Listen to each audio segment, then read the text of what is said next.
Salut à tous et bienvenue sur la chaîne Tonyphone pour la présentation du Alcatel 5. Alors ce smartphone, j'ai un peu galéré à le réceptionner. Je remercie au passage Chronopost pour cette livraison un peu catastrophique. Je sais pas si vous avez affaire à Chronopost pour les livraisons, mais moi j'ai toujours un peu galéré pour réceptionner mes pièces. Soit ils passent pas, soit c'est en retard de, comme aujourd'hui, à peu près 6 heures pour réceptionner le téléphone, donc c'est un peu le bordel. Bref, parenthèse refermée, donc c'est un nouveau smartphone milieu de gamme qui est commercialisé depuis maintenant à peu près 10 jours. Il n'est pas forcément très connu en France, pourtant il est commercialisé sur la plupart des sites classiques, genre LDLC, rue du Commerce, etc. Vous le trouverez peut-être plus tard chez certains commerçants physiques, peut-être Darty ou la Fnac, ce genre de commerce. Chez les opérateurs, il y a peu de chance, dans le sens où je ne suis pas persuadé qu'Alcatel travaille avec des subventions opérateurs. Quoi qu'il en soit, voilà, je vais vous le présenter aujourd'hui. C'est un smartphone qui me botte bien parce que son design est assez sympa. Il joue sur la carte du borderless. Alors, ils ont laissé quand même une marge sur le dessus du smartphone qui est assez importante. On va voir tout ça lors du déballage. Je ne l'ai pas déballé, je vais le déballer devant vous. Donc voilà, c'est parti. Donc on va juste, avant de mettre un coup de couteau dans la boîte, on va regarder rapidement, faire un petit tour de la boîte. Donc c'est une boîte très classique, il n'y a rien de particulier. La couleur, ce sera, sur cette version, c'est une version metallic black. Donc ce sera un noir un peu classique. Visiblement, comme il y a deux numéros IMEI, je pense qu'il y a également la possibilité de mettre deux cartes SIM. Il n'y a pas d'informations complémentaires. Faut savoir que maintenant Alcatel a été racheté, appartient à TCT Mobile. C'est un groupe qui, il me semble, avait également racheté ou alors appartient à BlackBerry. C'est en ce sens qu'ils avaient développé les deux derniers BlackBerry qui étaient sous Android, qui étaient inspirés de l'Idol 4 et de l'Idol 4S, ce genre de produit un peu de partage technologique. Donc là, c'est du TCT mobile sous le label Alcatel. Ensuite, qu'est-ce qu'on peut voir ? Alors, on peut voir que c'est un écran 5,7 pouces en H+, donc ça veut dire du 1440 par 720p, ce qui nous donne une densité de 282 pixels par pouce. Alors, on est un peu en dessous de la barre des 300 pixels par pouce. Pour vous rappeler, ces 300 pixels par pouce, pardon, c'est vraiment la limite à partir de laquelle votre œil voit plus la différence entre le nombre de pixels. Donc là, on est un petit peu en dessous, on est à 282, mais je pense que ça devrait pas être gravissime. Donc c'est un écran en format 18/9, comme l'a introduit comme beaucoup de constructeurs le font aujourd'hui. Un peu plus étroit et plus long. Là, il y a un petit dessin, je pense qu'il veut dire qu'il n'y a pas de bordure sur les côtés. Vous avez deux capteurs photo à l'avant. Vous avez un capteur de 16 et de 8 mégapixels. Alors moi, j'avais lu dans la fiche technique en fait que c'était plutôt du 13 mégapixels interpolé à 16, donc on verra tout ça. Vous avez la possibilité de faire des selfies à 120 degrés, ce qui est plutôt cool. Et visiblement la technologie de déverrouillage par analyse du visage en fait. Face ID en même temps. Sinon, bah là on retrouve les mêmes infos. Donc c'est un processeur octa-core, c'est un Mediatek pour le coup, hein, c'est un MT6750. Ouais, vous voyez, c'est marqué là en fait. Pour la caméra à l'avant, en fait, c'est du 13 mégapixels, comme je vous l'avais expliqué, mais interpolé à 16, avec une ouverture de f2, donc ça devrait être plutôt lumineux. Sinon, c'est une batterie de 3000 mAh, vous avez 32 Go d'espace de stockage, plus la possibilité de mettre une carte SD, 3 Go de RAM, et le tout tourne sur Android 7.0, donc la version Nougat. Voilà, alors, on va l'ouvrir. Touc. Touc. Alors...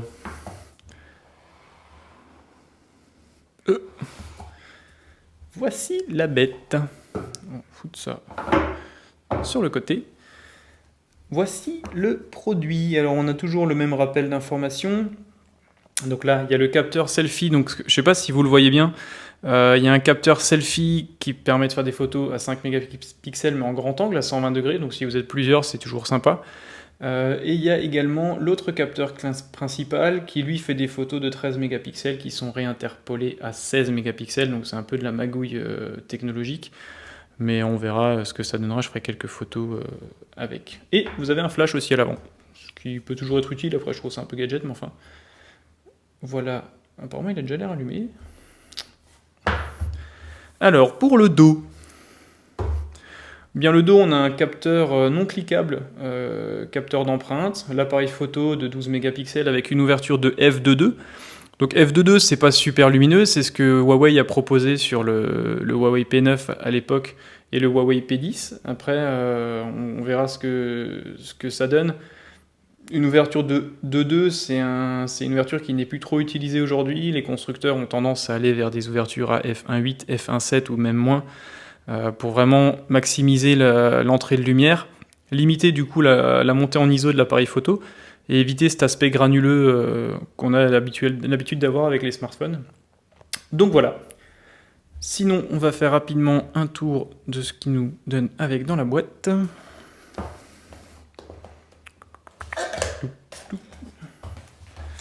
Alors, quelques notices, un guide de démarrage rapide, un document qui précise les normes de garantie, un chargeur, c'est un chargeur classique, je pense pas qu'il y ait de fonction de charge rapide sur ce téléphone. Alors on va rapidement lire ce qu'on y voit. Alors non, oula, non, c'est du 0,35 Ah, donc vous avez à peu près, vous pouvez poser une semaine de congé avant qu'il soit chargé. On verra tout ça dans les tests. Vous avez un câble USB, donc c'est de la connectique USB type C malgré tout, et des écouteurs ainsi qu'un extracteur de SIM que je vais garder avec moi pour faire une vérification au niveau de la possibilité de mettre une ou deux nano SIM. Donc voilà, pas de bumper, pas de particularité dans la boîte. En même temps, ce smartphone est vendu entre 220 et 230 €, donc c'est un smartphone qui n'est pas très cher. Donc il n'y a pas d'attente particulière du côté du consommateur. En main, il est plutôt sympa, en fait, l'arrière est un peu biseauté, donc il tient bien dans la paume de la main. Vous avez des rappels chromés, mais qui tirent un peu sur un côté titane, un chromé un peu bleuté sur les côtés. Je vous mettrai des photos du produit, après j'essaierai de le filmer un peu plus proprement pour voir à quoi il ressemble clairement. Là, je suis un peu en contre-jour, je galère un peu avec la lumière, pourtant j'ai un max de watts au-dessus. Voilà, donc il a l'air assez bien, la finition semble plutôt correcte. Là, vous avez sur la tranche droite, vous avez le bouton contrôle volume et le bouton power, qui est lui un revêtement un peu en relief, pour mieux le capter, je pense, dans la poche. Sur le bas, vous avez donc les micros. Enfin, les micros, pardon, le haut-parleur. Je pense qu'il n'y en a qu'un qui fonctionne, mais par souci d'ergonomie, ils ont mis deux grilles. Vous avez le connecteur USB type C. Sur la tranche gauche, le lecteur SIM. On va tout de suite voir si on peut mettre une ou deux SIM à l'intérieur. Si ce sachet veut bien s'ouvrir. Tac. Alors. Non, oui, non, oui. Ah. Je n'y arrive pas. Bref. On va y aller comme ça. Tac. Allez, merci. Alors, qu'est-ce qu'on a? Donc effectivement, on a deux emplacements pour mettre deux nano SIM, ou alors vous pouvez mettre une nano SIM et une carte micro SD. Et il n'y a pas d'information, non c'est bien ça, c'est SIM 1, SIM 2, ou alors SIM 1 et carte micro SD. Donc vous pouvez vous en servir comme smartphone de tous les jours, si vous avez une ligne pro, une ligne perso, et que vous voulez conserver un seul téléphone pour faire les deux fonctionnalités, c'est possible. Alors, on va démarrer le stick, je sais. On va laisser ce film. Tac. Donc il est plutôt sympa, il est assez léger, il est assez grand, mais finalement le fait qu'il soit majoritairement en plastique le rend assez léger et assez maniable malgré les dimensions. Après, comme dit, c'est dans la moyenne de ce que proposent les constructeurs aujourd'hui. Alors, il est plutôt joli. Moi, je suis assez fan. En plus, il y a un espèce d'effet un peu strié à l'arrière sur la zone des bordures. Je pense pas que vous le voyez. Je sais pas trop comment vous le montrer. Je vais essayer. Comme dit, j'essaierai de faire des photos après. Là, peut-être que vous voyez ici. Cette zone est striée un peu doré argenté. C'est plutôt sympa. Pareil sur la fine bordure du bas. C'est plutôt joli. Alors, on va directement le démarrer. J'espère que vous voyez plutôt bien. Premier pas, on s'en fout. Tac, ça on ignore. configurer comme un nouvel appareil. Donc comme dit, je le découvre en même temps que vous. Je vois que vous voyez pas trop bien. Je vais peut-être faire une reprise de colorimétrie. Tac. Alors ne bougez pas. Hop. Peut-être que là vous verrez un petit peu mieux. Ensuite, n'utilisez aucun réseau. Voilà, suivant. Il y a toujours 25 000 questions, c'est assez frustrant, je trouve, pour accéder à son téléphone. Hop, hop, hop, plus tard. Et voilà. Oui, je pense qu'il faut dire oui à peu près à tout. Vous voyez pas trop, hein, je crois que vous voyez pas trop l'écran, ça me fait un peu, ça m'embête un peu. Je sais pas trop comment vous le faire voir mieux que cela. Je vais essayer de le poser à plat. Peut-être, non. Bref, du coup, je vais vous le décrire si vous le voyez pas trop bien. Donc, on a une interface. Déjà, je vais vous mettre un fond d'écran qui claque un petit peu plus pour vous montrer clairement l'encombrement. On va peut-être pas mettre ça parce que on va avoir des soucis. On va mettre ça. Les deux. Tac. Voilà. Donc, en fait, l'écran va vraiment de presque tout en bas du téléphone. Après, il y a une énorme bordure en haut. Ça, c'est toujours discutable. Ils ont pris le parti, eux, finalement, ce qui n'est pas forcément très con, hein, de rogner le bas et de plutôt prendre sur le haut, parce que c'est vrai que votre interface pousse. Vaut mieux rogner sur la tranche du bas que essayer de bouffer le haut. Parce qu'aujourd'hui, si vous prenez par exemple un Xiaomi Mi Mix ou un Mi Mix 2S, eux, ils ont fait l'inverse. C'est-à-dire que cette bordure, ils l'ont mise en bas. Ce qui vous fait déjà perdre une petite distance avec le pouce pour accéder au menu et à l'écran en général. Donc je trouve ça un peu étrange.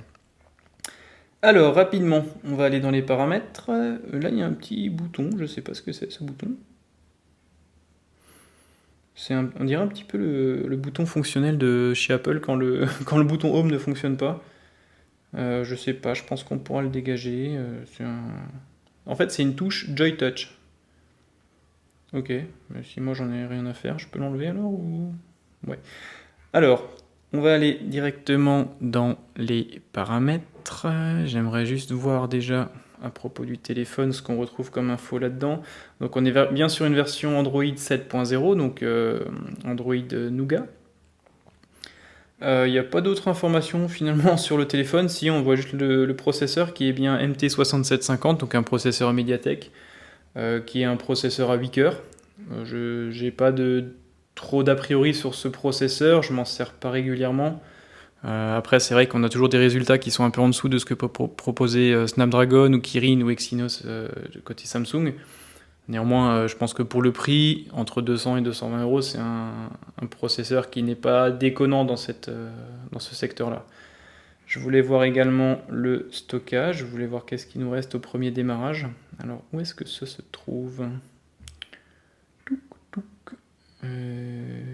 Clonage, application, reconnaissance, je ne sais pas.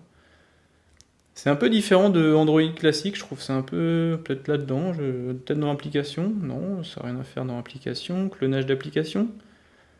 Apparemment, on peut cloner des applications. Ça veut dire que je pense que vous pourrez avoir plusieurs comptes Facebook, WhatsApp, Messenger, Snapchat et Instagram. Donc vous pourrez cloner les applications et avoir deux comptes pour vous connecter. Par exemple, si vous avez une page Facebook Pro ou un compte Facebook Pro ou un compte Instagram photographe ou je ne sais quoi, vous pourrez avoir votre application pro et perso. Donc on est encore toujours dans le maintien d'une double vie avec le smartphone. En plus de la double SIM, vous pouvez avoir des applications qui sont dupliquées. Et ça a le mérite d'exister. Après, est-ce que c'est vraiment une attente des consommateurs ? Je ne saurais pas vous dire.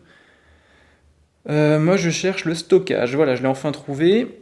Donc voilà, au premier démarrage, sur les 32 Go proposés, il y a déjà 8 Go 98 qui sont consommés. Donc ça vous laisse encore un peu de marge. Vous avez quand même encore à peu près... il y a 9 Go qui sont pris, donc à peu près 23 Go disponibles au premier démarrage. Tout en sachant que vous pouvez mettre une carte SD jusqu'à 128 Go à l'intérieur, ce qui peut vous dépanner quand même pas mal. On a bien les 3 Go de RAM. Là, il y a déjà 40% qui sont utilisés au premier démarrage. Après, ces graphiques ne veulent pas forcément dire grand-chose. Sinon, qu'est-ce qu'on pourrait voir d'autre ? On va basculer sur l'appareil photo. Ça, on s'en fout, on le dit à chaque fois. Qu'est-ce qu'on peut voir? Donc là, on va basculer, je pense que c'est les options. Je connais pas du tout hein, le smartphone, comme dit, je le découvre en même temps que vous. Alcatel, j'en ai eu très peu, si c'est l'Idol 3 et l'Idol 4. Donc vous pouvez prendre des photos classiques, des photos panoramiques, vous pouvez prendre un mode time-lapse, un mode social, donc je pense que ça c'est un système qui permet de partager directement les photos sur les réseaux sociaux. Traces lumineuses, donc ça je pense que c'est un temps de pause très long, c'est pour faire les photos comme vous le savez, par exemple des phares de voiture sur une autoroute la nuit, où le temps de pause sera long et du coup vous aurez l'impression de déplacement de l'objet qui fera des filets en fait de lumière. Vous avez le mode ralenti également. Qu'est-ce qu'on peut encore voir? Donc là, vous avez un mode détection de, je pense, de phase sombre automatique, donc il va vous aider à prendre des photos en mode sombre quand il fera un peu nuit.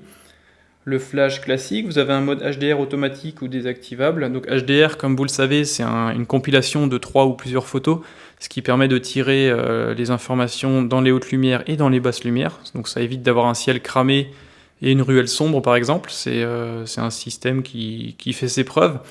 Après, comme tout système qui compile plusieurs images, vous avez aussi le risque de flou, parce que forcément entre 2 ou 3 clichés, on a la possibilité de bouger les quelque peu, et ça peut générer ce côté un peu flou, ce manque de piqué en fait d'une photographie. Mais ça peut rattraper des scènes qui sont un peu cramées ou trop sombres. Ensuite, vous avez des filtres, vous pouvez mettre des filtres directement d'origine sur la photo. Par contre, moi ce que j'aimerais bien, c'est aller ici. Alors, donc là on est en 12 mégapixels, on peut passer en 16 mégapixels. Qu'est-ce qu'il me dit? Vous avez sélectionné une résolution interpolée par le logiciel. Ouais, ok. Ça, c'est un peu chiant, ce truc-là. Ça m'énerve. On va voir si on peut l'enlever. Pour la qualité vidéo, ce sera du Full HD, donc pas d'information principale, mais ce sera probablement du 30 images secondes.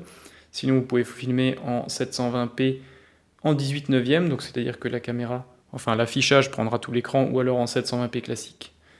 Vous avez la possibilité de mettre une grille, vous avez une stabilisation vidéo EIS qui, à mon avis, est purement logiciel, il n'y a aucun stabilisateur avec le capteur. Voilà, vous pouvez enlever les sons d'obturateur, vous avez un mode portatif. Donc ça, c'est balayer depuis le bord gauche ou droit de l'écran pour activer le mode portatif. Je sais pas, on verra ce que ça veut dire. Le choix de stockage, donc vous pouvez définir de stocker immédiatement sur une carte SD ou sur le stockage interne du smartphone. Voilà pour la partie photo avec le capteur principal. Maintenant, on va se retourner, on va voir qu'est-ce qu'il nous propose. Alors là, pack. Donc là, il y a ce mode, je pense, qui est un mode beauté classique, tout ce que proposent généralement les smartphones de cette gamme et de cette origine. Pour la photo, donc vous avez un mode auto et puis un mode large. Donc là, vous voyez, vous êtes sur le mode large. Donc là, on voit vraiment la différence si vous êtes à plusieurs. Et du coup, là, vous marchez sur le deuxième capteur, qui est un capteur de 5 mégapixels. Et hop, on rebascule en 13 mégapixels classique. Et là, c'est beaucoup plus étroit, bien sûr. Donc photographie 13, comme à l'arrière, on peut passer en 16 MP interpolé, comme je l'ai déjà expliqué. La vidéo en frontale, ce sera toujours la même en 1080p avec une soi-disant stabilisation électronique. Et voilà, il n'y a pas d'autres paramètres, il n'y a pas d'autres fonctionnalités intéressantes à mettre en avant sur ce smartphone. Je ferai quelques photos que je mettrai à la fin de cette vidéo pour un peu voir grosso modo le rendu. Voilà, donc j'ai pas d'autres infos à vous dire. J'aimerais bien voir si on peut bouger cette touche un peu horrible. On va aller là, tac. En fait, c'est un raccourci, alors ça peut être sympa. Moi, je suis pas trop fan de ce genre de truc. Moi, j'aime bien quand mon écran, il y a le moins de choses possible, c'est-à-dire mes icônes, l'heure, et puis basta. Là, ce truc, ça fait un peu bouton home foutu sur Apple. Je sais pas si on peut le désactiver. Je pense qu'en allant dans... Non. Mais du coup, par là, non plus. Ah, peut-être. Mode simple, non. Joy sans tiroir. Vous avez la possibilité du coup de garder aussi un tiroir, c'est-à-dire d'avoir les applications qui se mettent à l'arrière, ou alors d'afficher 100% des applications sur l'avant, sur un seul niveau, c'est-à-dire pas de petit menu arrière. Ça, il y a possibilité de le définir, donc c'est toujours sympa. Pour ce qui est de l'affichage, luminosité, on va la mettre à fond les ballons, comme je l'avais fait déjà avant. L'écran est plutôt sympa, le rendu des couleurs est plutôt sympa. Le mode portatif. Alors en fait, ce qu'ils appellent mode portatif, c'est pour réduire la taille de l'écran et du coup de le rendre plus accessible. C'est ça qui s'appelle mode portatif. Je pense que la traduction elle est un petit peu olé olé. Taille d'affichage, je pense qu'on peut réduire. Ça, c'est vraiment du Android pur. Ça se retrouve sur tous les smartphones Android. Taille d'affichage, donc on a dit petite. Taille de la police, on peut la mettre assez petite. Alors pour être franc, c'est un écran qui a que 282 pixels par pouce, mais franchement c'est assez net, assez propre. La luminosité est plutôt bonne, même si là je suis un peu en contre-jour et du coup je peux comprendre que ça vous pose quelques soucis. Néanmoins l'écran est plutôt bon, les blancs ont l'air plutôt propres, notamment avec le fond de la table. On tire un peu sur le bleu, mais ça reste tout à fait acceptable. Voilà. Ensuite, qu'est-ce qu'on peut encore voir? Donc vous avez bien sûr la possibilité d'enregistrer vos empreintes digitales et la reconnaissance faciale. Donc là, vous voyez, vous avez un petit tuto pour simplement enregistrer votre visage et on propose un système de déverrouillage très proche de ce que proposent la plupart des constructeurs aujourd'hui. Voilà. Par contre, ce que j'ai pas trouvé, c'est est-ce qu'il était possible de dégager ce petit truc, hein. Assistante intelligente, c'est peut-être ça? Non? Ah, ça doit être ça. Book. Voilà. Donc en fait, c'est la Joy Touch que vous pouvez dégager si vous voulez. C'est des petits raccourcis. En fait, ça s'apparente un peu à ce que propose Samsung quand vous avez le stylet et vous cliquez dessus. Vous avez tous les icônes qui apparaissent. Sinon, pour l'interface, c'est très classique. Les fonds d'écran sont pas fous. Les icônes sont assez enfantins. Ça fait un peu téléphone pour enfants en fait. Mais je pense qu'on peut peut-être modifier ça. Je sais pas s'il y a des thèmes. Je ne pense pas d'ailleurs j'ai pas vu d'onglet thème pour modifier quoi que ce soit. Voilà, c'est très brillant, c'est un peu rond, c'est assez marrant. Et vous voyez, vous avez une petite touche également qui vous permet de masquer la barre de notification pour vraiment profiter de l'écran à 100%. Et l'écran est quand même plutôt grand pour un téléphone qui finalement est assez compact. Alors l'écran au premier abord paraît très grand et sans bordure, parce que je ne sais pas si vous vous rappelez, mais ici sur la boîte, là, ils ont fait un petit dessin qui dit qu'il n'y a pas de bordure, et en fait il y a quand même des bonnes grosses bordures un peu dégueu sur les côtés, qui font bien 3-4 mm de large de chaque côté, donc c'est un peu dommage de... Ou alors soit tu le dis pas et tu mets pas un logo comme ça sur l'avant de ta pochette, ou alors tu le marques, mais alors tu le fais vraiment. Parce que là pour le coup il y a quand même des bonnes bordures sur les côtés, c'est un petit peu dommage. Pour l'interface classique, donc comme je vous l'ai dit, ça reste du Android 7.0, avec une petite surcouche qui vous fait retomber un peu en enfance, on dirait un peu des bonbons finalement, ces icônes, c'est assez brillant, assez coloré. On n'aime pas, c'est pas la discussion, c'est pas le débat que je vais avoir aujourd'hui. Voilà, donc c'est un téléphone qui est proposé à 229 €, qui est un téléphone milieu de gamme, qui est plutôt sympa, bien fini, léger et qui a une bonne prise en main. Alors, je vous mettrai quelques photos juste après la vidéo, là dans quelques minutes, et vous pourrez vous faire votre avis sur ce smartphone qui ne détonne pas, mais au moins qui est un petit peu différent et qui vous permettra d'avoir un smartphone un petit peu différent de la concurrence et à mon avis quand même très performant. Donc voilà, n'hésitez pas à poser vos questions dans les commentaires. Je vais probablement tester le Huawei P20 d'ici à une semaine ou un petit peu plus. Il y aura également le XZ2 compact. Donc si vous avez des idées de smartphone, faites-moi en part, abonnez-vous et n'hésitez pas à suivre ma chaîne, c'est toujours un plaisir. J'essaye d'améliorer petit à petit ce que je fais, c'est pas toujours évident. Mais en tout cas, je vous remercie pour votre soutien et je vous dis à bientôt. Restez en ligne pour juste voir les quelques photos réalisées avec ce smartphone et on se revoit la semaine prochaine peut-être. Bye!